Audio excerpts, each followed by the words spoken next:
قل هذه سبيلي أدعو إلى الله على بصيرة أنا ومن اتبعني وسبحان الله وما أنا من المشركين.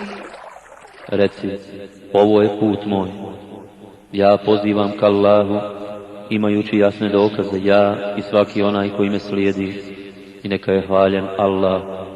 Ja njemu nikoga ne smatram ravnim. Assalamu ala sayyidina Muhammedin wa ala alihi wa sahbihi ajma'in. Rabbi šrah li sadri wa yassir li amri wa hlul uqdatan min lisani yafqahu qawli. Sadaqallahu al-azim. Draga i poštovana braćo i sestre u islamu, mi ćemo inša Allahu ta'ala nastaviti sa onim kitabom iz Sahihul Muslima na kome smo prošli puta stali, a to je kitabu Zuhd war Raqa'iq. Dakle, iz tog kitaba ćemo pokušati večeras još nekoliko hadisa, inša Allahu ta'ala, da pročitamo, prevedemo i po mogućnosti da komentiramo, moleći Allaha dželešanu da nam naravno u tome pomogne, da bismo prenijeli onako kako je poslanik alejhi selam izgovorio i da bismo pogodili maniju i sadržaj onoga što je htio poslanik sallallahu alejhi ve sellem da kaže. Od Usame ibn Zeida se prenosi da je Allahov poslanik sallallahu alejhi ve sellem rekao: "Yu'ta bir-rajuli yawm al-qiyamati fayulqa fi an-nari fatandaliku aqtabu batnihi fayaduru biha kama yaduru al-himaru bir-raha fayajtami'u ilayhi ahlu an-nar fayaquluna ya fulan ma laka alam takun ta'muru bil-ma'ruf wa tanha 'anil munkar fayaqulu bala wa kad kuntu amuru bil-ma'ruf wa la atihi wa anha 'anil munkari wa atihi." Dakle, ovaj prvi hadis koga imamo večeras, kao što vidite, koga prenosi Usame ibn Zeid, poznati Usame, koga vi dobro znate i sjećate se iz istorije Islama, koji je, kao što znate, sa 17 godina bio postavljen od strane poslanika sallallahu alejhi ve sellem za jednog od vojskovođa islamske vojske, u kojoj su bili daleko stariji, iskusniji ashabi. I mi smo i ranije možda spomenuli da Allahov poslanik daje ljudima koji su sposobni one funkcije koje njima odgovaraju. I kao što vidite, kod poslanika alejhi selam nije bilo nekih vezica ni veza. Nije postavio Ebu Bekra koji je bio među prvima prihvatio islam, nego je postavio, vidite, Usamu ibn Zeida, jednog tako reći mladića, dječaka koji je predvodio vojsku, znajući za njegovu sposobnost i kvalitet. Taj Usame ibn Zeid, dakle, prenosi ovaj hadis u kome Allahov poslanik sallallahu alejhi ve sellem kaže da će biti na sudnjem danu doveden čovjek koji će bačen biti u vatru. Tandaliku aqtabu batnihi, tako da će mu crijeva biti izvađena iz njegovog stomaka. Fayaduru biha kama yaduru al-himaru bir-raha, pa će se on okretati oko tih crijeva kao što se okreće magarac oko mlina. Ono kad bi nekad u stara vremena bio postavljen ovaj mlin, pa oni žrvnjevi stavljeni, a onda se nasula pšenica ili nešto da se to melje, magarac bi to okretao okolo, jer nije bilo onaj vode ko što ima u nas u Bosni potoka, pa da može tako vodenica da se namjesti, da se voda natjera na to, nego bi magarac ili konj okretao te žrvnjeve i tako se dobijalo neko brašno. Pa kaže, on će baš kao što magarac okreće taj mlin, odnosno te žrvnjeve, ići oko svojih crijeva, dakle bit će crijeva isukana, a on će okolo njih da obleće i da tavafi. Pa je štemiju ilaihi ahlun nar, pa će se okupiti stanovnici vatre oko njega, oni koji su već zaglavili džehennema. Pa je kulun i reći će: ja fulan, o ti taj i taj, alam tekun ta'muru bil ma'rufi wa tanha 'anil munkar, zar nisi naređivao na dobro, odvraćao zla? Veli, otkuda ti ovdje, a znamo da si tamo naređivao na dobro, odvraćao zla. Vidjeli smo da si i nas pozivao u dobro i odvraćao nas od zla. Fayaqul, pa će on reći: bela, tačno je to. Kad kuntu amuru bil ma'rufi wa la atihi, tačno je to, ja sam naređivao dobro, ali ga ja nisam činio. Wa anha 'anil munkari wa atihi, a odvraćao sam od zla i negativnosti, a radio sam to. Vidite, iz ovoga hadisa se jasno vidi da ukoliko ne bude sinteze između riječi i djela i teorije i prakse, da će čovjek bez obzira što bude govorio zaglaviti džehennema, bez obzira o kome se radilo. Muderrisu muftiji, imamu, predsjedniku, ministru, bilo kome. On može da govori na ovom svijetu što god hoće. Ali ako ne bude to slagalo sa kuranskim, dakle, tekstom i sunnetom alejhissalamovim, i ukoliko to ne bude popraćeno, dakle, praksom, onako kako to želi Allah, njegov poslanik, sallallahu alejhi ve sellem, oni će, vidite, biti isukani crijeva na sudnjemu danu, pa će im prilaziti oni džehennemlije koji su zaglavili, možda zbog drugih grijeha, pa će se čuditi otkuda ti, a naređivao si tamo dobro, odvraćao zla. Prema tome, onaj, kad nekada govori, ne mora znaš da će onaj na lijepo izaći. Sve zavisi od njegovog nijeta, njegove nutrine, zbog čega govori. Poradi Allaha ili poradi nečega drugog. Ako je poradi nečega drugog, onda zato treba isukati crijeva na sudnjem danu. Ako je poradi Allaha, onda ono što se kaže, to se u praksi sprovede. Zato je Allahov poslanik, sallallahu alejhi ve sellem, kao što znate, ono što bi govorio, sproveo u praksi. Allah dželešanu u Kur'anu Kerimu, vidjeli ste na više mjesta, eno suri Saf kaže: ja ejuhallazina amenu lime taqulune ma la taf'alun. O vjernici, zašto govorite ono što i sami ne radite? Prema tome, vjernik mora da poznaje određene stvari. Ako ne zna, odgovarat će za ono što ne zna. Ako zna pa to govori, a ne bude radio po tome, ili zna, a ne bude primjenjivao to što zna, također će odgovarati. Prema tome, ne možeš se nikako izvući, niti ni ja. Ne možeš reći ja ne znam, moraš da znaš. Jer imaš oči, imaš vid, imaš pamet. I Allah ti je dao intelektualnu i spoznajnu mogućnost. Ne možeš reći eto ja ne moram, moraš da znaš. I ti moraš da ideš tamo gdje se najveće znanje troši i uzima. I ne možeš ti sad tražiti džamiju u Zenici gdje se najmanje govori o islamu, kao što imate neke naše glavonje koji idu i traže gdje se najmanje govori. Zbog čega? Da bi najmanje saznali o islamu. Ko biva što manje zna, manje će odgovarati. Jok. Ti ćeš sutra na sudnjem danu biti na ispit stavljen, zašto nisi išao tamo gdje se najviše o islamu govori, gdje se najpreciznije o islamu govori, gdje se najbolje o islamu govori, najšire govori, da bi mogao što više saznati i ti primijeniti u praksi. A ne kao što neki idu i mole Boga da nađu ko će što manju hudbu držati, što kraću, da bi što manje saznali i da bi što manje ko biva odgovarali. Mi možemo varati sebe, možemo varati ljude, ali Allah je taj koji se ne da prevariti i treba sve ono što ima, to će nam biti, vidjeli ste, registrovano na sudnjem danu nam pokazano. I ovaj hadis jasno upozorava, dakle, na upozorenje je nama da onaj ko živi na ovom svijetu mora da upozorava na dobro i odvraća od zla, ali mora to da primijeni on prvi, pa onda drugi svijet. Jer onaj, kako kaže jedan islamski učenjak, koji govori, a ne radi, je kao svijeća koja sagorijeva i ona sagori sama, ne može pomoći sebi jer sagori na taj način. Da i mi ne bi sagorili u tome, u toj priči, čovjek mora da primijeni u praksu. Vi znate da Allahov poslanik i njegova misija da su očuvani do danas, zahvaljujući tome što je poslanik alejselam bio primjer, pokazao kako čovjek od krvi i mesa može da primijeni Allahovu dželešanu riječ na zemlji i da njegov ustav koga je on preko Kur'ana Kerima poslao ovome svijetu, da ga primijeni u praksi. Što bi rekao rahmetli Mustafa Vusulađić, da je bio neko ko nije sproveo tu teoriju u praksu, ne bi ta njegova misija Muhameda alejselama ostala ni 14 godina. A ona je već 14 vjekova živa, evo 15. vijek, vidite, 15. vijek hidžetski je od dolaska Muhameda alejselama. Njegova riječ je sve življa i sve se više, naravno, kao što vidite, prihvata u svijetu i jednoga dana, ako Bog da, ona će daleko više da zaživi nego što je to danas. Što je to danas ovo što imate prilike vidjeti. I zbog toga, dakle, trebamo sami sebe upozoravati stalno da ono što govorimo da sprovodimo u praksu, jer će zbog toga ljudi odgovarati na sudnjemu danu. I vi ćete se začuditi na sudnjemu danu kada vidite ugledne ljude koje ste vi cijenili, poštivali, smatrali dobrim jer su oni govorili o dobru, vidjet ćete i na sudnjem danu da nisu na onom mjestu koje bi trebali po našoj logici da, jel tako, ta mjesta on ispune, nego da će biti na ovim mjestima o kojima alejselam govori, upravo zbog toga što su ljudi takvi da govore, a da ne rade ono u praksi što je potrebno. I zbog toga je zadatak nas, dakle vjernika, da usađujemo to kod sebe u svojoj svijesti i u svojoj porodici. Da ljudi ono što kažu, da iza toga stoje. Da ne možeš ti naći muslimana da ti kaže da će doći u 10, a on tebi dođe u 12.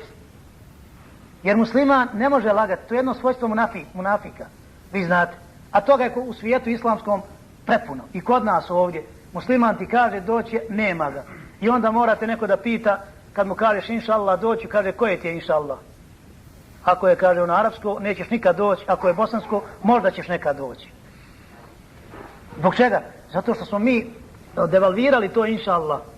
Pa jer musliman kad kaže inša Allah, njega može samo omesti smrt ili neki slučaj pa da ne dođe na vakat kako obećao. Vi znate da je poslanik sallallahu alejhi ve sellem kada je obećao jednom čovjeku, došao na mjesto i čekao ga. Tamo u rivajetu kaže 3, ne kaže 3 dana, 3 sata. Neki ravije kažu čak 3 dana da je poslanik alejhi selam čekao na to mjesto. A ovaj čovjek bio zaboravio. Alejhi selam nije htio da čovjek pomisli da je on jel tako, izigrao taj sastanak ili zadatak, odnosno taj zadatu riječ. I to je znak muslimana. I ne može nikad Japanac biti bolji od jednog muslimana. Ako je Japanac precizniji od muslimana, onda kakva je naša vjera? Zašto je kod nas preciziran namaz? Nije rečeno klanjaj sabah kad hoćeš, klanjaj podne kad hoćeš. Tačno se zna vakat. I kad ljudi nisu imali ovih satova, prema sunce mjerili, znalo se otprilike tačno kad je sabah, kad je podne, kad je akšam, kad je jacija i tako dalje. Vrijeme u islamu ima svoju zadaću, posebno ima svoju ulogu. Kod nas je to postalo gotovo bezvrijedno. I malo ćeš naći muslimana kad ti obeća da ti dođe na vakat.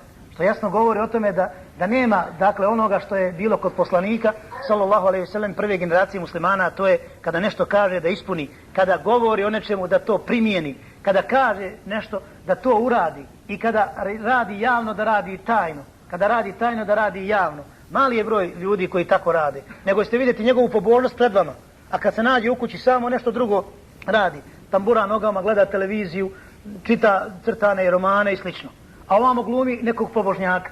Musliman, dakle, mora biti musliman i u samoći, i na javi, i u društvu, i kad nije takav, i kad je sam, i kad je jel tako, u nekom džematu. I zbog toga treba, dakle, voditi računa da se taj dio i segment kod nas primijeni. Da ne govorimo o ovom kolika je vrijednost el emra bil ma'rufa wa nahyi anil munkar. Vidjeli ste da je Allah subhanahu wa ta'ala pohvalio prvu generaciju muslimana i svaku u tu generaciju spada i od nas koji primjeni te tri, kako bi rekli, 3 faktora koje je Allah subhanahu wa ta'ala u suri Ali Imran u 110. ajetu rekao: kuntum hajre ummetin, najbolji ste narod, najbolja generacija koja se ikada pojavila na zemaljskoj kugli, na zemlji. Zbog čega? Ta'muruna bil ma'rufi wa tanhauna anil munkar wa tu'minuna billah. Vi naređujete na dobro, odvraćate od zla i vjerujete u Allaha. Dakle, to su uvjeti, vidite. Čovjek, ukoliko vjeruje u Allaha, nema ovu komponentu naređivanja na dobro, odvraćanja od zla, nije ispunio taj kvalitet koji od njega Allah traži. Dakle, ovdje vidite, nije uzalud Allah spomenuo prvo naređivanje na dobro, odvraćanje od zla. Pa tek onda vjerovanje u Allaha. Jer je to pretpostavka da je vjerovanje bilo kako treba. Ako hoćeš da budeš vjernik, onda moraš raditi na afirmiranju dobra, a odvraćanju od zla.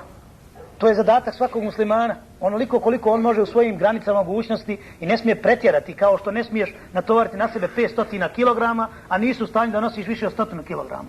Ne smiješ natovariti 500 kilograma. Tako i ti ne smiješ govoriti o nekim propisima koje ne znaš. Jer si natovario na sebe nešto što je teže nego što ti možeš ponijeti. Prema tome tačno izmjeri. Koliko možeš ponijeti, to i reci. Ono što možeš ti primijeniti, to drugima kaži.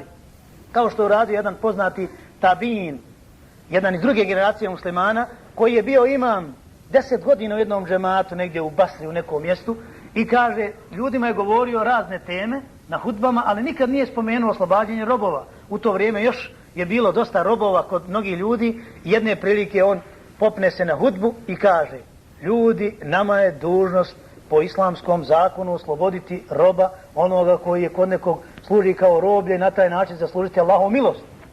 I onda ljudi koji su bili bogatiji u džematu odmah iza džumije namaza skočili da oslobađaju robove. Ali njega pitaju, kaže: dobro, imam efendija, što nam nisi to ranije rekao? Mi smo imali sredstva, imali smo novaca, mogli smo osloboditi veliki broj robova do sada, nego smo trošili u neke druge svrhe, nismo znali da je to tolika obaveza.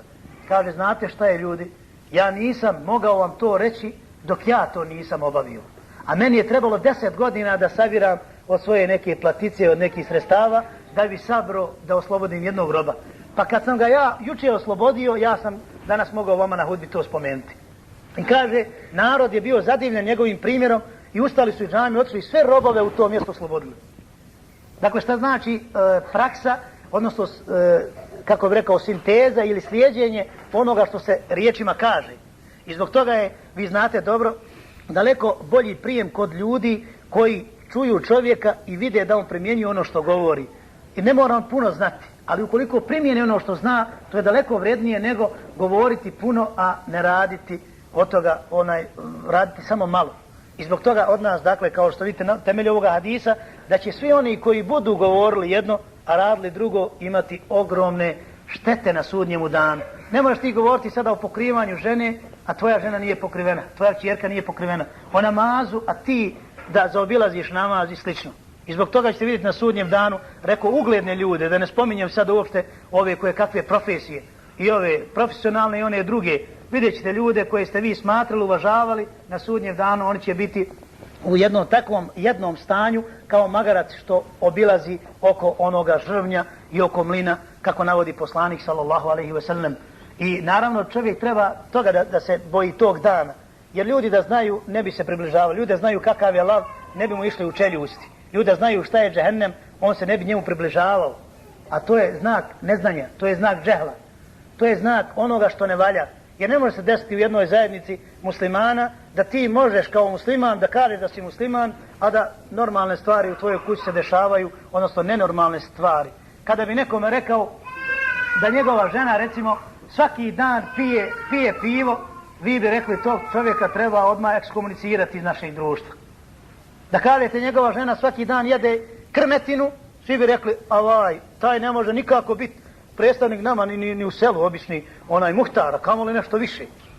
A ti vidiš u njega recimo žena ko Marija. Ko Marija. Razlike nema. Suknjica ko Marije, frizura ko Marije, ko šejtana. I on sad predvodi narod. Otkrivanje žene je haram. Pijenje piva je haram.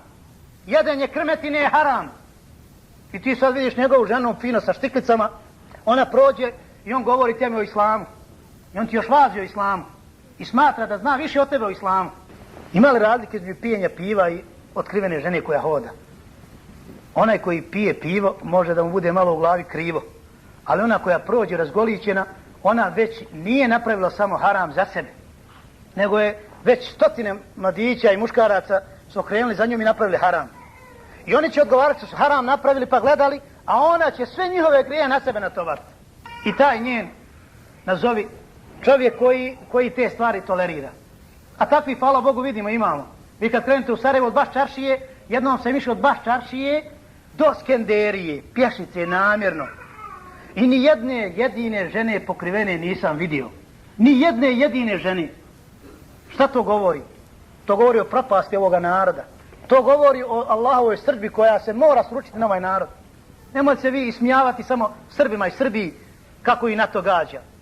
Vi nemojte biti iznenađeni ako počne ono što je padalo na one narode, Semuda i drugi, ako bude padalo na ovaj narod. Ovaj bar narod zna šta je istina. Ovaj narod ima hodže kod sebe i muftije i reći ulemu. Srpski narod nema. I nije se čuti što toliko ide u propast. Ali se čuti nama, muslimanima, koji imamo ulemu, imamo fakultete i medrese, a na njima znaju profesori da igraju šaha, dok nama se klanja i podne se završi, dođe i kindija, a muderisi ne ustaju sa šahovskih tabla. To je opasnost. Nije opasan. Karadžić će se njega Allah uništiti i ovi drugi. Ali je opasno što mi smo na toj lađi i vidimo da čovjek buši lađu, a mi velimo neka šta mene briga, nisam ja kriv. U mene je u redu. I ti prođeš od Baščaršije do Skenderije, ne vidiš nijednu ženu. I ko biva tebe to pokrivenu. I tebe to ne tangira, jel tako? A odeš u London i kažeš gore je sve vlahaluk, ali vidiš u jednom parku kad smo mi bili, od 500 žena koje šetaju Londonom, najmanje 300 pokrivenih. I govoriš o vlahaluku gore, ovdje ko nije vlahaluk. Pitam ja vas, gdje je veći vlahaluk? Gdje je veći vlahaluk? Tamo kada ljudi ne znaju za istinu. To se može malo i progledati kroz prste taj narod. Ali mi koji znamo ko biva i smatramo da znamo, imamo neki novina, časopisa, imamo neki Ahmedija stalno u našim džematima prisutnim, ali vidite, gdje je greška? Gdje je greška? Jedan Musab ibn Umeir radijallahu ta'ala anhu je u Medini preveo pola Medine u islamu.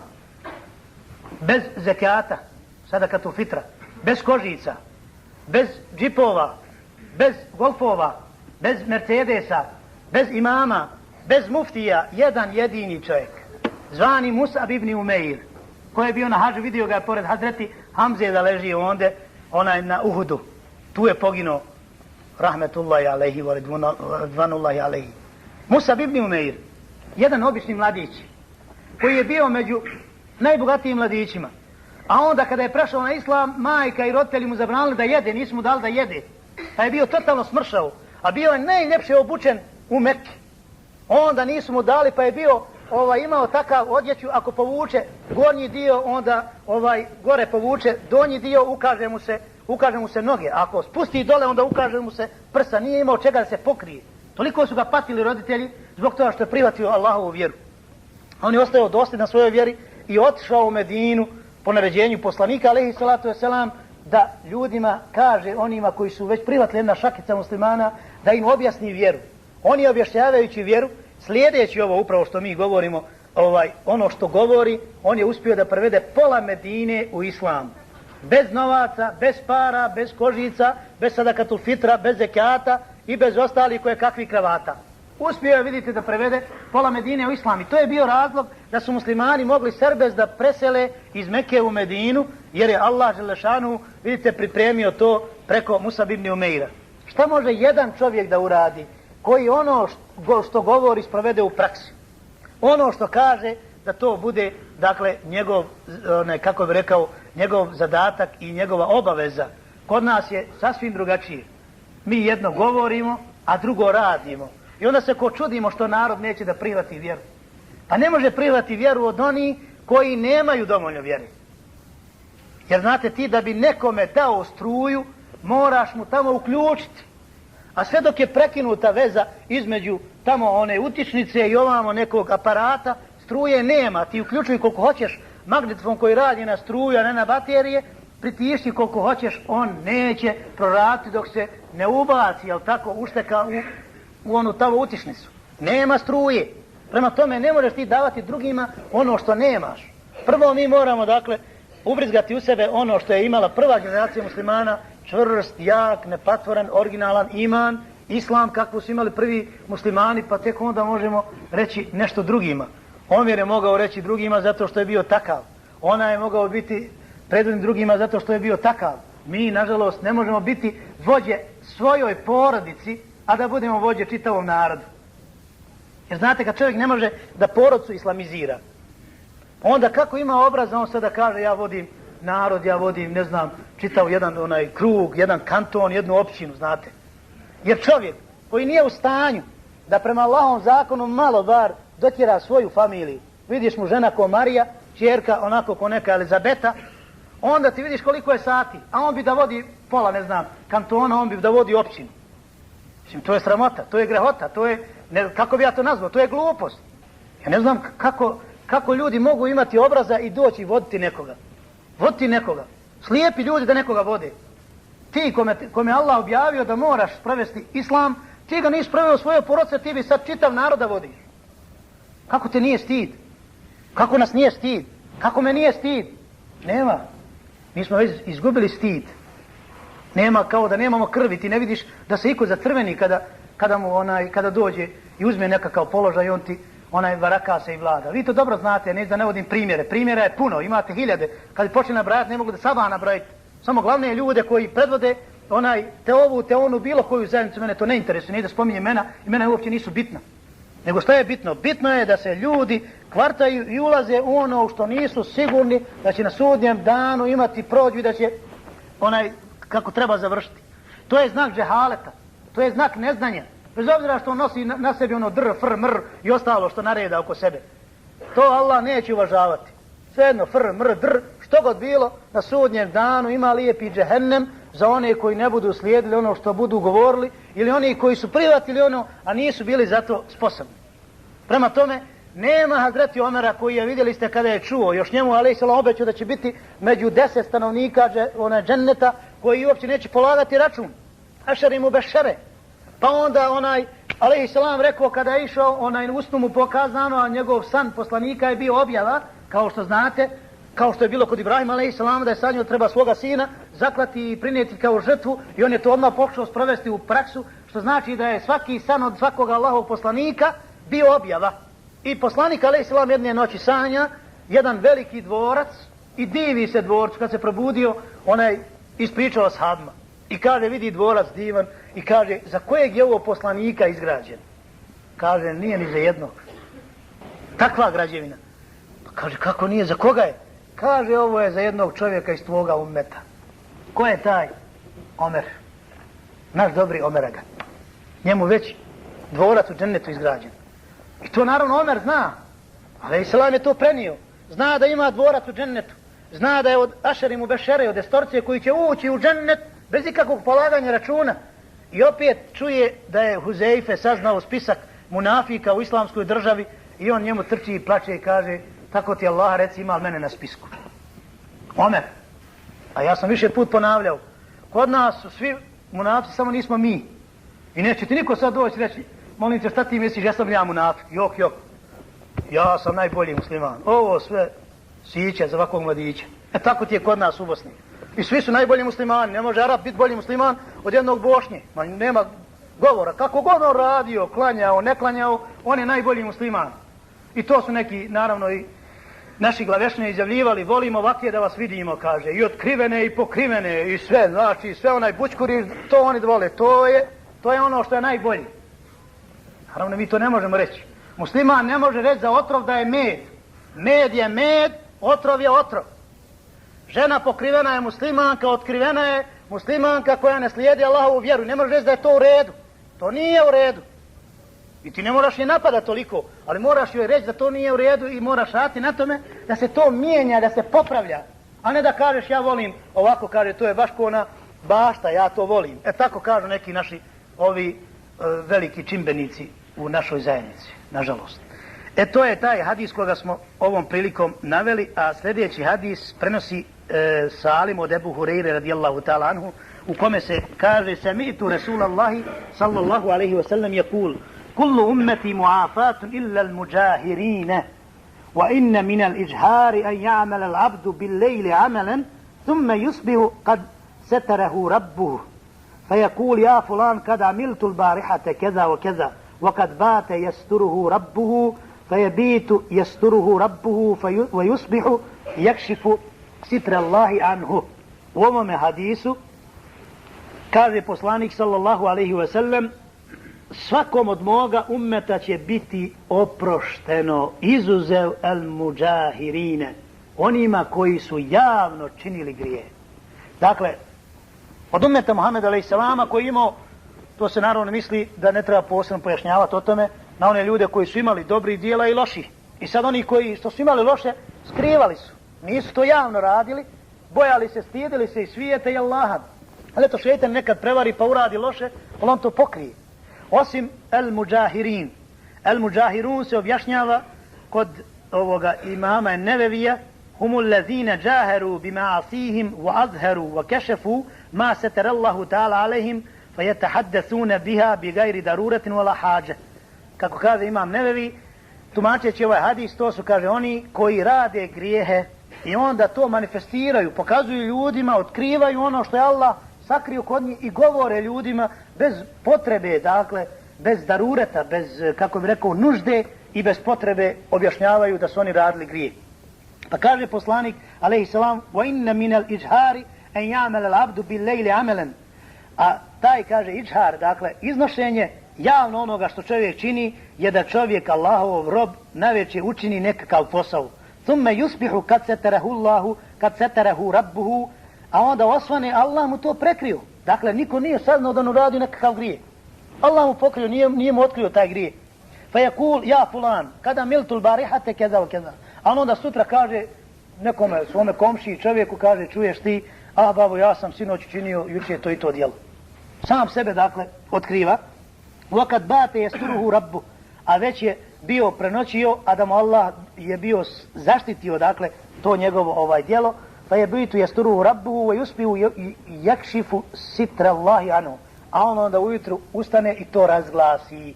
Dakle, ovim se jasno govori da čovjek, i kad ga šejtan nekad savlada, to se desi svakom čovjeku, jer svi su ljudi griješnici, da šejtan ga negdje prevari u nečemu, pa da pogriješi malo čovjek. Ne smije to onda iznositi javno pa javno to raditi, pa javno govoriti ja sam uradio taj i taj grije. Treba dakle to skrivati, jer će Allah mu to prekriti ako on bude skrivao, a ne da iznosi to i kaže vidite da će biti na sudnjem danu oprošteno čitavom ummetu stvari koje su skrivali, ali naravno pokušavali da odagnaju od sebe taj grije. To se ne misli na one ljude koji to stalno rade i uopće nemaju, kako bi rekao, ničim se ne trude da taj grije otklone, nego se naravno svakome desi da učini nešto što je ružno. I treba to prikrivati, a ne iznositi. I zamislite sada kad bi ljudi skrivali pojedine grije, daleko je manje bilo svega na ovome dunjaluku nego što se javno čini. Imate recimo tamo zemalja u kojima vi zaista ne vidite onaj veliki broj tih nemoralnih čina. I odmah nema, manje se onda nemoral širi. Ali kad vidite neke zemlje u kojima se to gotovo javno radi, onda je naravno to posticaj za omladinu, za djecu, za druge i naravno djeca gledaju starijima, jel tako, gledaju primjere i onda kažu kad može stariji, kad može moj amidža, kad može moj dajđa, što ne bi mogao i ja. I zbog toga naravno treba to skrivati, prekrivati ako bi čovjek nekada učinio ono što je loše, da bi Allah Želešanu na sudnjem danu prekrio taj grije ukoliko mi budemo naravno taj grije skrili. Kada se skriva grije, to je jasan znak imana. Jer kad čovjek nešto pomisli ružno, pa mu teško iznijeti kao sahabi kad su govorili alejhi salamu, imaju nešto u glavi im dođe, kaže kad ne smijemo to ni reći. Kaže to je znak imana. To je znak imana, u tebi može nešto kao misao naići ružna, ali ti to skloni, nemoj govoriti čak ni svojoj ženi, nemoj iznositi, jer čim izneseš ona već ide. Čim kažeš nešto je ružno, melek bilježi. Melek odmah zabilježi šta se rekao. Ako je ružno, zabilježi. Nisi rekao, ostaviš u sebi, nema bilježenja. Nema bilježenja strane meleka. Melek bilježi što kažeš, što uradiš. Prema tome, ako se nešto dođe i loša misao, sakrije, skloni je u sebi, nemoj drugima iznositi, sakrije i Allah će tebi sakriti na sudnjem danu tu misao koja je bila ružna. Ali ako ti nju sad izneseš, onda naravno meleci bilježe, a ona ode u eter i više se ona vrati, kao što znate, ne može. U sljedećem hadisu koji je vezan za ovaj babu, dakle kitabu Zuhd, Allahov poslanik od Enesa radijallahu ta'ala anhu se prenosi, kaže, kale atasa inda nebiji sallallahu alaihi wa sallam rađulani, fešemmete ahaduhuma, walam yušemmitu l'ahar. Kod poslanika sallallahu alaihi wa sallam prenosi Enes ibn Malik, su dvojica ljudi došli i jedan od njih je, kada je kihnuo, izgovorio je, alhamdulillah, a ovaj drugi nije. Fakale allazi lem yušemmithu, ata se fulanu fešemmitehu, wa ata se ene felem tušemmitni. Poslanik a.s. dakle je jednom rekao jerhamukellah, a drugome nije. Jer je ovaj rekao alhamdulillah, a ovaj drugi nije. Pa onda ovaj kaže, ja Rasulullah, dakle, ovaj čovjek je kihnuo i ti si mu rekao jerhamukellah, a ovaj ja sam kihnuo, a nisi mi rekao alhamdulillah, jerhamukellah. Kale inna haza hamidallahe, wa inneke lem tahmidallah. Kaže, stiče njega, on je zahvalio Allahu, pa sam ja rekao jerhamukellah, ti nisi, pa ti nisam rekao. Iz ovoga hadisa se naravno razumije, a otprilike ovaj dio hadisa smo imali tamo u kitabu Edebu, ako se sjećate, a to je kada musliman kihne da je dužan da izgovori alhamdulillah, da bi onaj koji čuje bio dužan da njemu kaže ili da ga blagoslovi da mu kaže jerhamukellah ili rahimekellah ili jerhamukumullah i slično. Dakle, tada je dužnost nama da kažemo čovjeku jerhamukellah. Ako on ne izgovori alhamdulillah, nemamo onda izgovoriti jerhamukellah. A jerhamukellah se izgovara kome? Samo muslimanima. Nemuslimanima se to ne izgovara. Zato su Jevreji kod poslanika, alejhi, mislim da smo to spominjali, naišli namjerno i onda pored njega pravili se da kihnu vještački, izgovaraju alhamdulillah, da bi poslanik sallallahu alejhi ve sellem njima rekao jerhamukellah. Kad god bi oni to uradili, poslanik alejhi bi rekao njima jahdina wa yahdikumullah ili jahdina wa yuslih balekum ili jahdikumullah wa yuslih balekum. Neka vas Allah uputi i neka vam popravi stanje. Ili neka nas Allah uputi, vas neka uputi. Dakle, nije nikada im rekao jerhamukellah.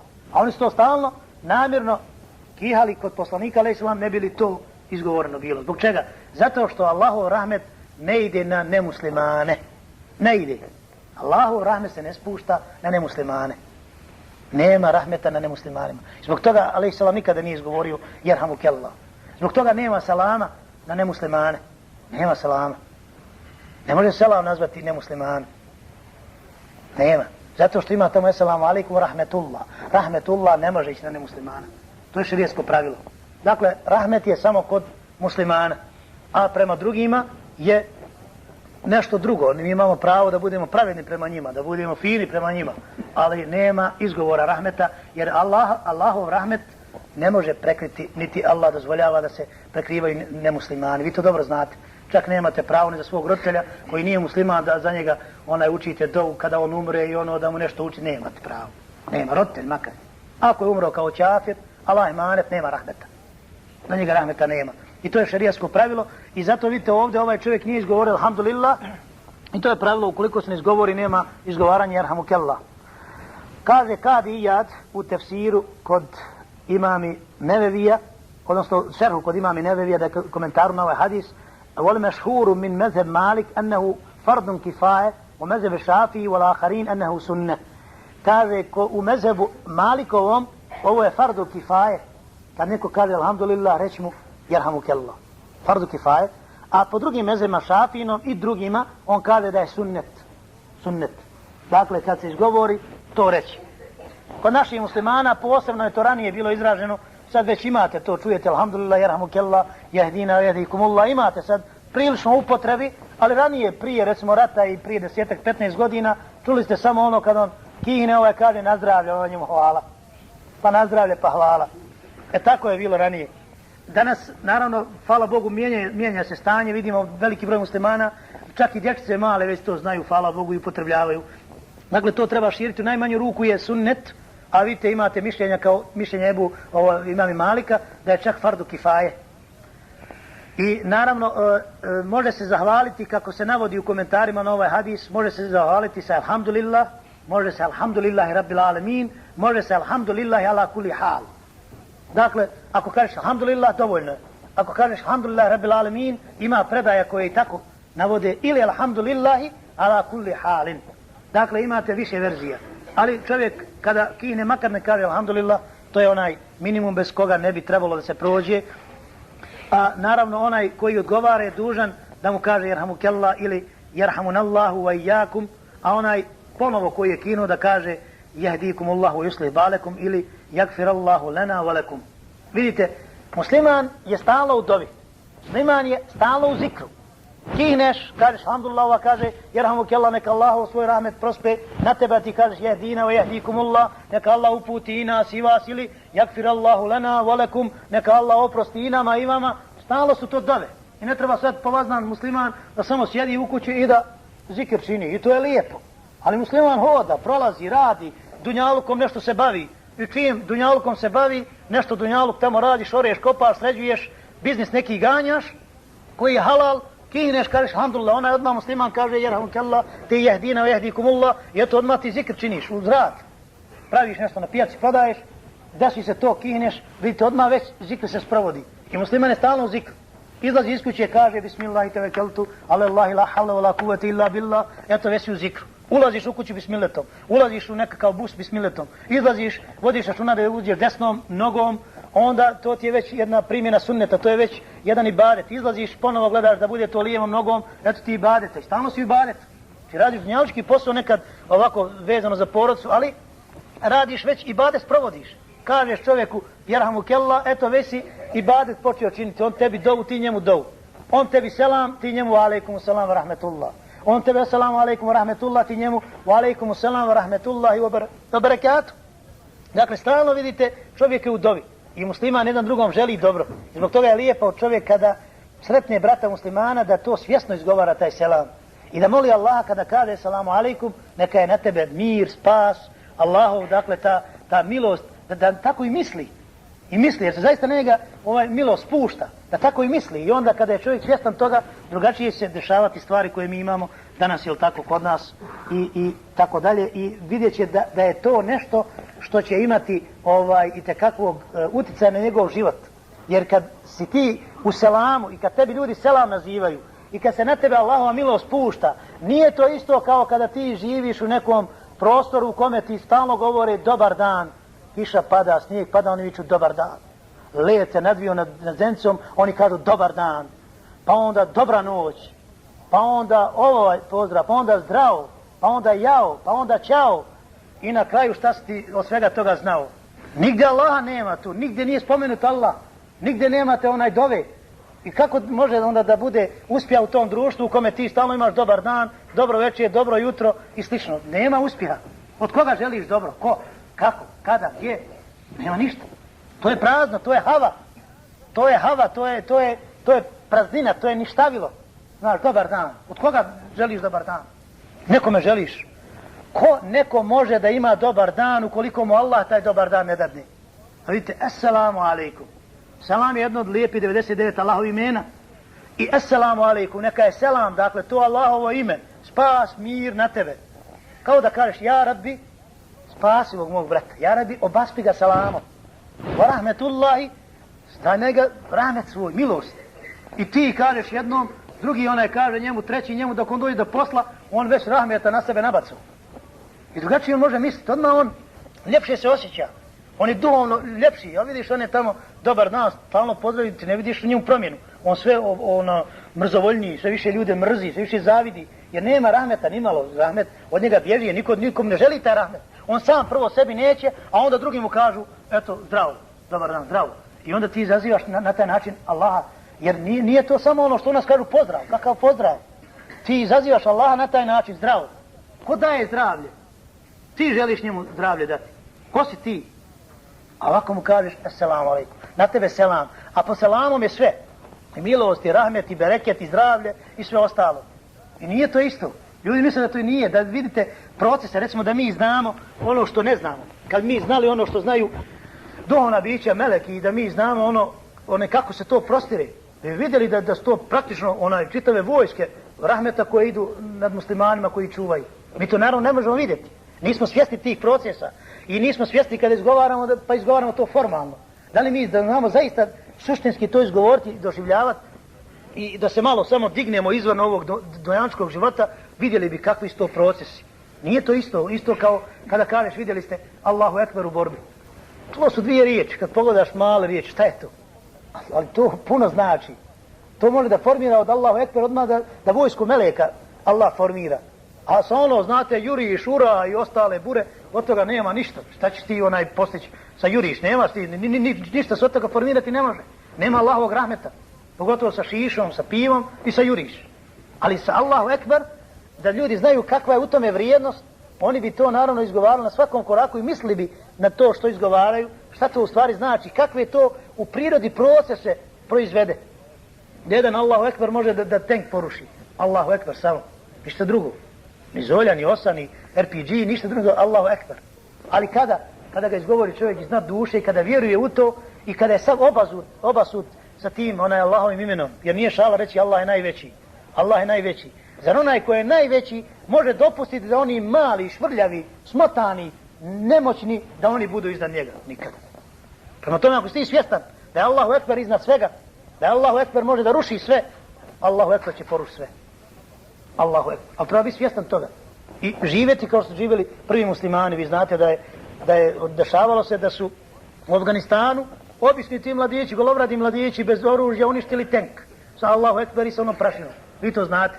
Čitali ste od šahida, doktora Abdullaha Azama, koji je završio Al-Azhar i onda otišao da se bori u Afganistan zajedno sa mudžahidima i radio je sa svojim sinovima. Vi znate da je pao kao šehid, da su mu Rusi ubacili podmetnuli bombe i da je on poginuo sa svojom dvojicom sinova, ali je čitavo vrijeme predano radio na džihadu i na skupljanju pomoći muslimanima u Afganistanu. I on navodi taj primjer dok je bio živ, kako je taj mladić uspio da savlada, uništi tank sad Allahu Ekber. Dakle, to je istina, to nije priča. Imaju svjedoci Rusi koji su neki poludili, zbog toga neki prešli na islam, a neki pričali iza toga o tom slučaju, ne jedan čovjek. Dakle, čitava jedinica koja se našla u čudu kada je vidjela da obična prašina tog mladića, čobanina koji je ovce čuvao i pomagao mudžahidima, rastvorila i razbacala tank. Mi kad o tome govorimo u Europi, ne možemo lako to svariti. Ne možeš lako to savladati. Ne možeš lako znati. Kao što nisu mogli lako ni ashabi znati onaj slučaj kada alejhi selam rekao bekare tekellemet. Krava je progovorila. Pa oni svi zinili onako gledaju. Subhanallah, gdje će krava progovoriti? Pa on kaže, u to vjerujem ja, Ebu Bekr i Omer. Veli, ovi ne mogu još to skapirati. Džaba, to smo ashabi. E tako i ovo. Sad kad kažeš nekom Bošnji, može se tenk sa Allahu Ekber, on će reći, daj, pusti dječje priče. Pa to jesu dječje priče za djecu koji još nisu narasli dovoljno u islamu i ne znaju šta je islam. To je Allahova moć i zbog toga je za nas bitno, dakle, da te stvari mi znamo i time budemo dovoljno, jel tako, obaviješteni na taj način da se pripremamo za ono što dolazi. Sljedeći hadis kome alejselam kaže, a prenosi ga Ebu Hureyre, ani nebiji sallallahu alejhi ve sellem, vama je poznat, la yuldagul mu'minu min džuhrin vahidin marratejni. Neće vjernik biti dva puta u jedan iz iste rupe. La yuldagu al mu'minu min džuhrin vahidin marratejni. Nemoguće da vjernik bude, dakle, dva puta iz iste rupe u jedan. Prema tome, ovo je jasno.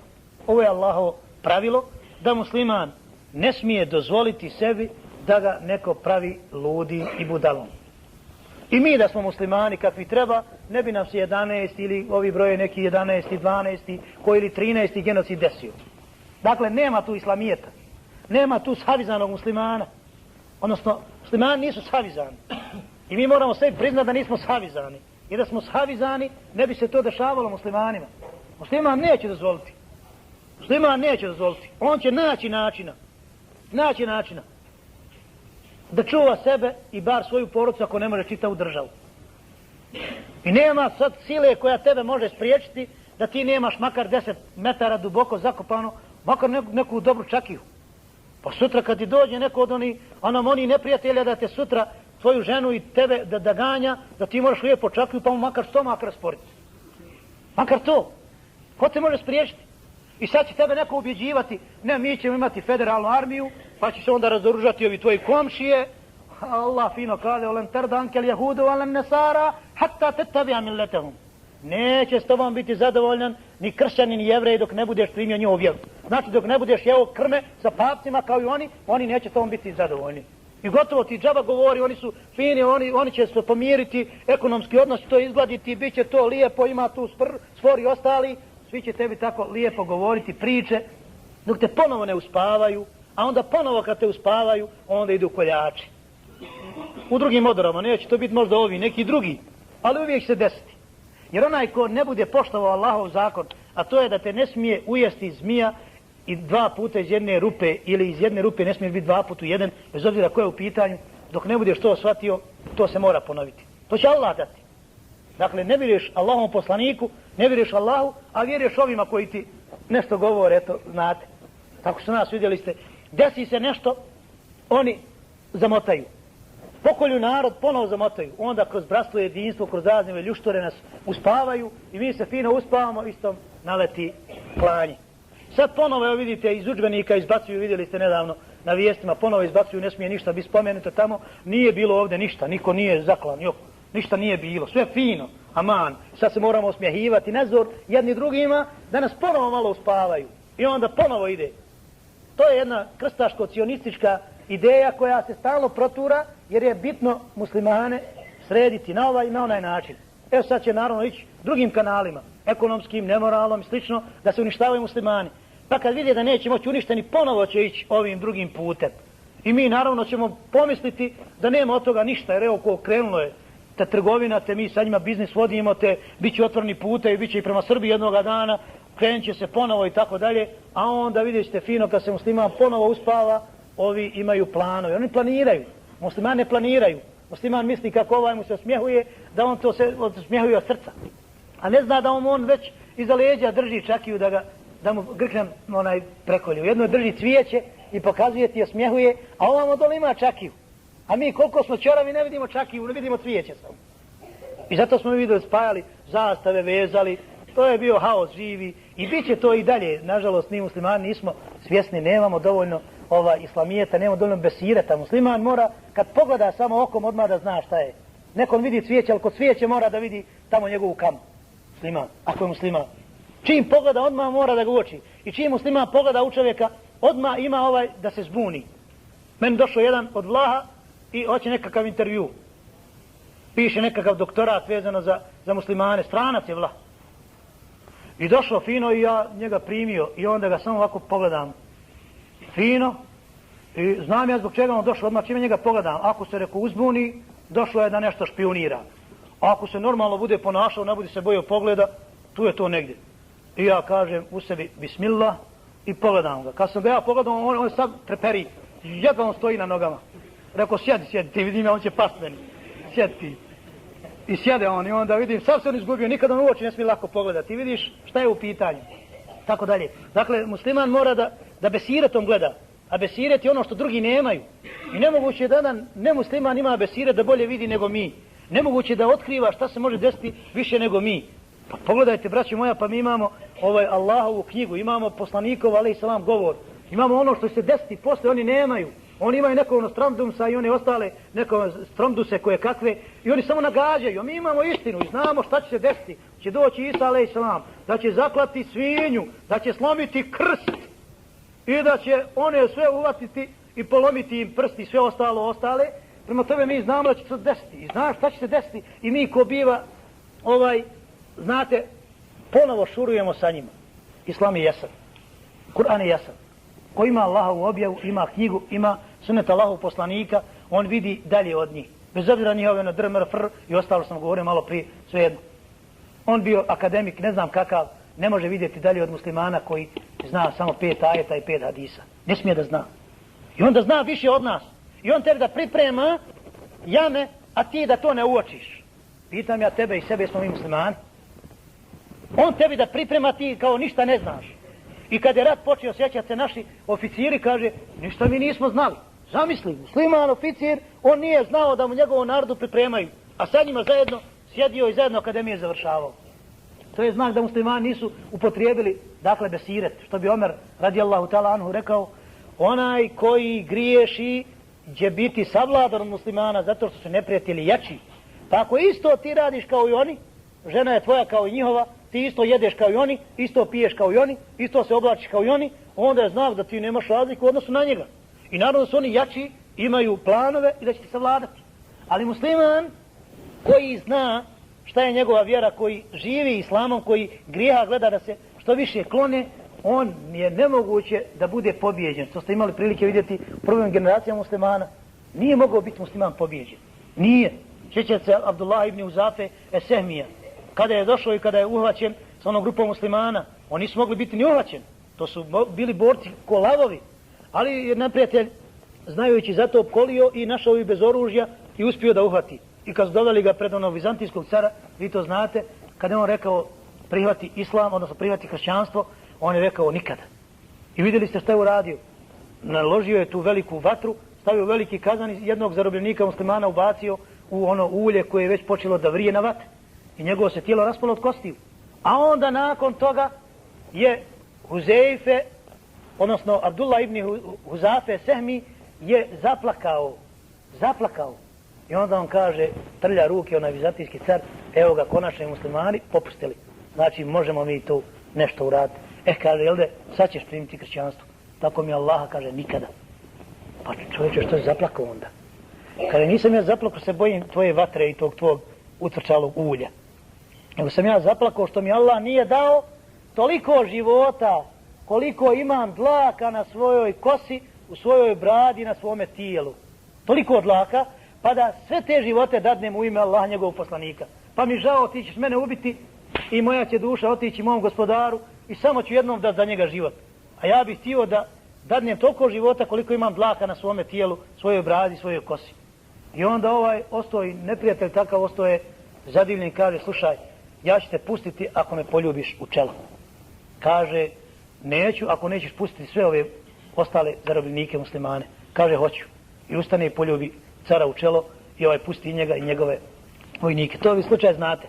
I on se vratio u Medinu, to je bilo za vrijeme hilafeta Omera, radijallahu ta'ala anhu, i kad je došao u Medinu, Omer, kad je to ispričano njemu, on je ustao i poljubio Huzaf, odnosno Abdullah ibn Huzafe Semija u čelo i rekao, ja sam prvi koji to čini, ljubi Abdullah ibn Huzafu u čelo, da svaki musliman je dužan da poljubi Abdullah ibn Huzafu u čelo. Zbog čega? Zbog te hrabrosti koju je pokazao i zbog mučkanja glavom, vidite. Kad je u pitanju vjera, ona se ne da ni zašto. Ne može se prodati. Ni na tržnici, ni na pijaci, ni zašto se ne može dati. Nema dunjaličkog zadovoljstva koje se može dodijeliti da bi se vjera prodala. taj Abdullah ibn Uzaf je pokazao. Ali kada je u pitanju nešto što neće poremetiti vjeru i njegov iman, osakatiti, da poljubiš čovjeka u čelo zbog toga što će spasti čitave te ljude, on je učinio. Zato je Omer ustao i poljubio ga u čelo da kaže da je ovaj zaista mudro nastupio. Dakle, kad su principi u pitanju, nema vjere. Nema vjere pod noge. Razumijete? Kao što imate kod nas, što god nam se naredi, mi to izvršimo. Nama se i ne naredi, mi to izvršimo. A sve je protivno vjeri. Uglavnom, vidjeli ste, od zakona o homoseksualizmu koji je izglasan, pa nadalje, znate. Allah to mrzi, Allah to neće, Allah uništio čitav narod zbog homoseksualizma.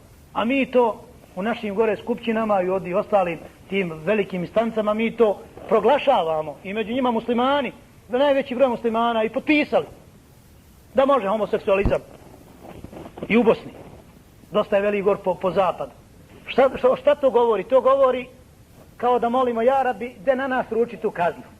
Ja Rabbi, daj na nas, da malo nam ovo što smo pretrpili, da nam još i kaznu. A kazna mora doći. Jel ti glasaš za homoseksualizam, za nemoral, kazna mora doći. Što ćeš i ti otići i ja sa njima, to je drugo pitanje. Što se nismo borili protiv toga? Malo je ko reagirao. I vidim, malo ko reagirao. Ponešto ova omladna je reagirala, a ovi ostali, ovi funkcioneri i glavonje, bogme, nisu. I takve stvari se dešava svakodnevno, imate takve stvari koje se dešavaju. Ali što? Ljudi neće, znate, vrlo je teško imati kičmu, znaš. Jer kičma se slabo savija. Lakše je ono bez kičme, pa se može čovjek vrtiti prilično onako. I sad obično kad čovjek dođe na neki položaj, bilo u društvenoj ili ovoj vjerskoj zajednici, prvo kičmu objesi tamo negdje u hodnik i onda ode u kancelariju. I što god ko dođe, kaže, imate ono mahanje. I to sad mahanje samo ovako, nemate nako nikako, jer valjda navijeni isto ko roboti, samo onda mašemo ovako. Gdje god su kakva, vidite, zasjedanja, što god kaže neko odozgo, samo se maše ovako. I baš kod da imate federe u glavi i kod Bošnjaka i samo se maše. Nema niko da kaže, dosta je ljudi, ne može. Ne znaju više mahant, valjda je vjerovatno tako namješteno, samo da ide glava ovako. I tako glava ide, eto, kod mnogih. Kad krenete od ovih instanci u društvu do ovih instanci u islamskoj zajednici. Kad bi rekli ljudi, mlijeko je crno, jel tako kaže? Svi mašu, tako je. A hvala Bogu, svi znaju da nije mlijeko crno. Ali neće niko da kaže nije mlijeko crno, ljudi, pa šta vam je? I zato vidjeli ste onaj rivajet tamo gdje poslanik a.s. kaže, kada bude naredio melekima, idite uništite taj grad, oni će doći i vidjeti, kaže, dvojicu ljudi, kaže, čije je dijelo gotovo ravno dijelu poslanika. Dakle, takvi pobožni, takva pobožnost, takva iskrenost, takva svijest u islamu. I vrati se meleki. Naređeno da unište grad, oni se vrati. Kada je Arabi, imaju dvojica ljudi, tvoji robova koji te toliko vjeruju kao da su poslanici. Kaže, prvo njih uništi. Prvo njih. Kaže, jer oni su to sve vidjeli, a nisu reagovali. Vidjeli, a nisu reagovali. E tako se mi ponašamo. Vidimo, ne reagujemo. Znamo, ali glava ovako ide. I onda prvo nas treba, dakle, pa onda drugi. To je pravilo, vidite, u rivajetu koji je sahih. Dakle, uništava se onaj koji je dopustio da se to radi. A mi to dopuštamo. I zbog toga čovjek dok ne bude se u ime Allaha svjestan onoga što govori, onoga što radi, onoga i čak i žrtvu da bude podnio u ime Allaha, nema tu selameta za jedan narod. Nema selameta. Prve generacije muslimana, vidite, on je svjestan bio da će otići. Abdullah ibn Huzafe nije ni sumnjao da će ga ovaj baciti i ubiti. Ali kaže, ne, ja ne prihvatam. I vidite kako Allah mijenja situaciju. Svi bi rekli da bi njega sad trebao car, to bi normalno bilo onaj kao finiš svega toga da njega strpa, jer je on kao najjači musliman, da njega gurne i da ove druge onaj slomi. Međutim, vidite kako Allah mijenja situaciju. Jer Allah mijenja situaciju, a ne mi. Mi smo nemoći da bilo šta promijenimo. La havle wa la kuva. Nema snage illa billah. Nema ni snage, ni moći, ni pokreta bez Allaha. Prema tome ne možeš ništa učiniti da Allah to ne bude iza toga stajao. Nema, ni neprijatelj ne može učiniti ako Allah iza toga ne stoji. I ovo što mi imamo, to je iskušenje. Iskušenje. Iskušenje. Jer se vidite na sudnjem danu koliko će čovjek žaliti što nije reagovao u mnogim situacijama, što nije uradio, to još bolje, plemenitije, jače, energičnije. Mi ćemo se zaibretiti kad dođemo na onaj svijet. I zbog toga čovjek mora, dakle, da se priprema, da vodi računa o tome da moli Allaha Želešanu da njegov život bude usklađen prema tim principima i da vodi računa da živi kao vjernik, makar 5 minuta živio, da bude vjernik 5 minuta. Jer 5 minuta vjernik biti znači na sudnjem danu, odnosno na ahiretu, vječno uživati. A 50 godina ahmak biti znači vječno u džehennemu goriti. Pa je bolje 5 minuta vjernik biti kao Abdullah ibn Huzafe, ili bolje kičmu negdje objesiti pa onda se uvijati ko kakav mizavac po kancelarijama i drugim mjestima. Pa onda što god kome treba ti daj, jer nije tvoja čečevina nego je onaj tuđi, pa ti daj. Što god ko od nas hoće, mi pružamo, mi dajemo. Evo pogledajte muslimane u svijetu, što god hoće i gdje god hoće oni rade. Udare na one, ovi popuštaju. Što nema, sve objeslo, one vidjeli ste svoje kičme na te čiviluke tamo, objeslo neko u Ujedinjenim nacijama, neko u Europskoj zajednici. Uglavnom to su povješane kičme. Sad bi trebalo te kičme poskidati pa staviti svakome u njegova leđa. Ali problem, aj ti to sad, nemaš ti naći ekipu koja bi to mogla te kičme sad smjestiti na ta leđa i ta tijela. Jer je problem koliko toga ima kičmi ti ne možeš više nabrojati, ne možeš to više pronaći čovjeka koji je već izgubio tu kičmu. I većina je izgubila i nažalost nemamo ljudi s kičmama. Prošli su ljudi, ala Omer, Ebu Bekr, Osman, Alija i drugi. I naravno nažalost mi možemo se samo hvaliti sa onima, kao onaj čovjek koji ima krompir, znate. Možemo se hvaliti sa prošlošću, dobro. Zašto? Što onaj kaže, to ko se hvali svojom prošlošću, to je kao onaj čovjek koji ima krompir. Pa sve što mu je dobro je pod zemljom. A ono što ne valja iznad zemlje.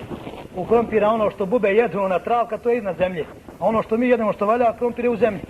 Onaj ko se fali, ko mi uvijek sa prošlošću, mi smo baš ko sve što valja nam pod zemljom. A ono što nije Bog zna čemu je iznad zemlje. Ali nada se s Allahom pomoći da ćemo mi jednoga dana, jel tako, radeći na ovom planu, nešto izraditi da bude i ono što je iznad zemlje, da bude ako Bog da kvalitetno. I da ne moramo uvijek, kad prolazimo pored kabura, što alejhi selam kaže, doće vrijeme što onaj koji bude prolazio pored kabura će zavidjeti onome što leži u kaburu. Zavidjeti od tih iskušenja i te siline problema koje će ovaj svijet donijeti. A ti problemi nastaju nepoštivanjem Allahovih zakona, njegovih znakova u prirodi i slično. I na kraju ćemo pročitati još jedan hadis, naime nećemo ga pročitati jer je izuzetno dug, ali ćemo ga ukratko samo ispričati. Hadis koga prenosi Suhejb. Vi znate ko je bio Suhejb? Onaj ko ne zna da spomenemo, Suhejb je bio Grk porijeklo. Suhejb je bio kovač u Mekke. Suhejb je bio jedan od ljudi koji su među prvima primili islam. A iz Grčke današnje bio. Vidite, Suhejb je došao u Meku golih ruku i počeo da radi kao kovač i stekao veliko bogatstvo. I onda kada je bilo preseljenje iz Mekke u Medinu, hidža kada je činjena, on je krenuo sa muslimanima hidžu da učini. Uvate ga idolopoklonici i kažu, Suhejb, kuda si ti krenuo? Kaže, Bog me hidžu činim u ime Allaha. Kaže, ne može, jarane. Vidiš koje si ti bogatstvo ponio sa sobom. Došao si kao žgoljo, onako goli šaka ovdje, sad stekao bogatstvo kod nas i sad bi ti da to nosiš u Medinu. Kaže, nema problema ljudi. Evo vama su bogatstvo, samo mene pustite. Kaže, idi. I puste njega, svo bogatstvo uzmu. Vidite kako su ljudi se ponašali. Ovo su džentlmeni bili, a ne ovo što mi danas, a nešto žensko je otvori vrata, to je džentlmen na zapadu. Džentlmen je onaj koji svo bogatstvo ostavi šeitanima, a on u ime Allaha ode sam, bez išta. Dakle, on nije uopšte se žalio da kaže, slušajte ljudi, ne dam ja ovo, sam ja teško zaradio, jok, hoćete mene pusti sama, onako hoćete, eto vam sve. To je džentlmen, to je pravi džentlmen, dakle musliman, za koga je dunjaluk praška. I kad treba, on ga samo tresne kao mušicu. I on ide dalje. Vidite, nije umro Suhejb. Opet je nastavio stekao bogatstvo, kao što nije ni umro ni Abdurrahman ibn Auf koji je došao tamo, nije imao ništa, vidjeli ste, pa mu ona njegov gazda kaže, Ensarija koji ga je primio, izvoli, evo pola dijelim sve s tobom, on kaže, ne, samo ti mene pokaži mi gdje je pijaca, malo mi pozajmi da ja malo krenem da obrćujem. I postao među najbogatijim ljudima u Medini. Dakle, Allah daje bogatstvo i na faku, a ne onaj neko drugi. I zbog toga vidite, taj Suhejb, namjerno sam ispričao o njemu da, dakle, znamo ko prenosi taj hadis, taj Suhejb koji je, vidite, bio iz današnje Grčke. Bilal je bio iz Abesinije, Bilal bio crnac. Među bijelcima Arapima i on uči ezan, on poziva na namaz, razumijete? Vidite kakav je islam bio i da nije bilo uopće tu dilema i problema. Ko je iz Sarajeva, ko je iz Sandžaka, ko je sa Kosova, ko je iz Tešnja, ko je iz Tuzle. Nema to, te granice se u islamu, kao što vidite, kidaju i sklanjaju. Vidite, jedan Suhejb iz nekadašnje, odnosno današnje Grčke je bio takav vjernik da se može naravno porediti sa svakim drugim. Taj Suhejb kaže da je bio jedan od kraljeva koji su bili prije vas, naime citira poslanika alejselam i njegov hadis, i onda govori, vi znate, to je hadis duži, da ga ne bi citirali, uzelo bi nam puno vremena, ne mogli završiti, onaj do jacije, i onda je taj kralj imao jednog sahira. Vi znate šta je sahir, to je onaj koji pravi sihir. Pa je on podučavao jednog dječaka sihiru, a onda je taj dječak prolazi iz svoje kuće naišao pored rahiba, jednog tog vjerskog učenjaka, čovjeka koji je bio u jednoj od tih Allahovi kuća u vremenima prije Muhameda alejselama, i on bi navraćao i kod toga rahiba, vjerskog čovjeka. Onda je od njega nešto naučio od sahira. I jedne prilike on nije mogao lako to da mali razlikuje šta je šta. Naišao je pored jednog puta, jednim putem, imali ste prilike, nedavno je crtani film, potom je bio snimljen na TVB, je bio prikazivan za djecu. Znate čitavu storiju, ja ne bih puno o tome, samo ćemo ukratko navesti, onaj ko ne zna, možda se posjeti na to ili da se posjeti na to. Kada je naišao narod, je stajao tamo, jedna velika životinja je pregradila put tom narodu, nisu mogli da prolaze kroz taj kanjon. I onda je on rekao, narod ne može da otkloni to, ne mogu da prođu, i on kaže, sada vidimo ko je u pravu. Ako je onaj rahib, dakle taj učenjak vjerski u pravu, ja rabi da pokažeš da ovu životinju skloniš. I životinja je bila sklonjena, oni su prošli, tako dalje, onda su oni mladića, tog dječaka, poštovali taj narod zbog toga što im je on put rasklonio i tako dalje. I onda je naravno došlo to i do tog kralja koji je saznao i spoznao da ide tom učenjaku, ne ide ovome, jel tako, sahiru, sihirbazu, i došlo je do pozivanja jedni i drugi i tako dalje. Vi tu priču znate kompletnu, to je ovdje na 2 stranice stavljeno u hadisu. I onda je naravno dječak došlo iskušenje. On je uspio da izliječi Allahovom pomoći onoga slijepog čovjeka koji je bio jedan od pomoćnika, savjetnika tom kralju, i onda je bio taj čovjek ubijen, bio ubijen taj na kraju rahib koji je bio pomagao dječaku da shvati istinu, i na kraju je dječak doveden. Vi znate to.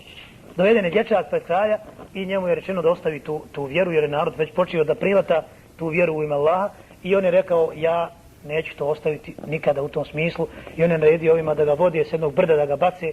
Kad su došli gore, vidjeli ste, Allah je dao tako nevjerujem da je pobilo, on je jedini se vratio, ponovo je onda ga na more odveo da ga tamo bacio, ponovo se on oslobodio, ponovo došao, ovi su izginuli koji su ga poveli da ga ubiju, i onda on vidio da je nemoguće gotovo tog dječaka ubiti.